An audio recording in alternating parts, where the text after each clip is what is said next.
The process for making sofrito is actually pretty simple. Sofrito is a cooking base that's a mixture of veggies and herbs that are traditionally diced really small but can also be blended. It's actually pretty common in a lot of Latin American countries, and sometimes it goes by different names, but today I'm showing you how Puerto Rican sofrito is made because that's what I'm most familiar with. To start, I take a head of garlic, remove the brown tops from the cloves, and slice them in half. I'm going to use a blender to combine my ingredients because it's much faster, but as I said before, you can also hand chop all of these ingredients if you prefer.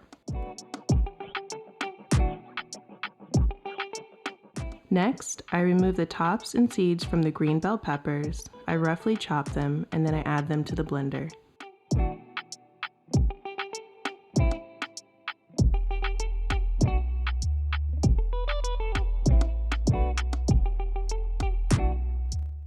I do the same for the red bell pepper. Using ají dulce would be more traditional, but they can be very difficult to find, so I often replace them with a red bell pepper or a bag of small sweet peppers.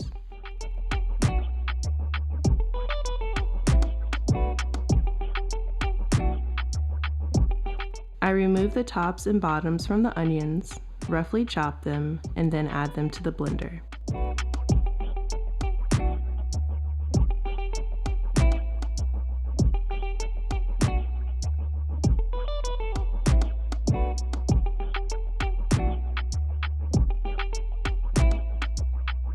Once I add the onions, you'll see I begin to run out of space in the blender. So I'm going to blend everything together to make space before adding the remaining ingredients.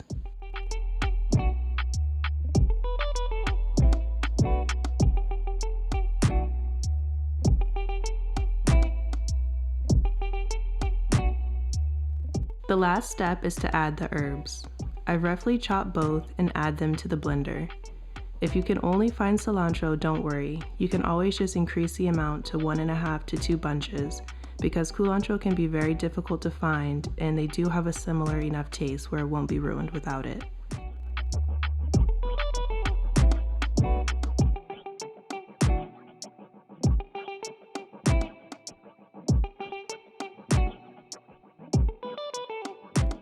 Once everything is chopped, I blend to combine it all.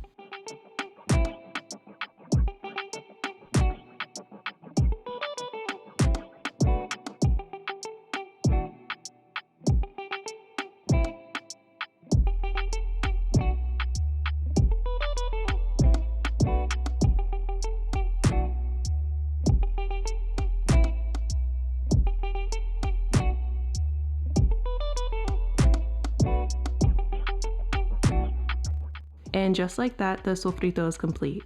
When I make a fresh batch of sofrito, I like to store half of it in a glass jar. It will last about 2 weeks in the fridge, which isn't a lot of time, so I like to freeze the rest. You can freeze it in a freezer-safe bag or a container, but my favorite way to do it is in an ice cube tray. I pour the sofrito into the tray and try to get around 2 tablespoons worth in each of the cups. This way, it's much easier to grab the amount that I need when cooking, and it should last for about 3 to 4 months in the freezer.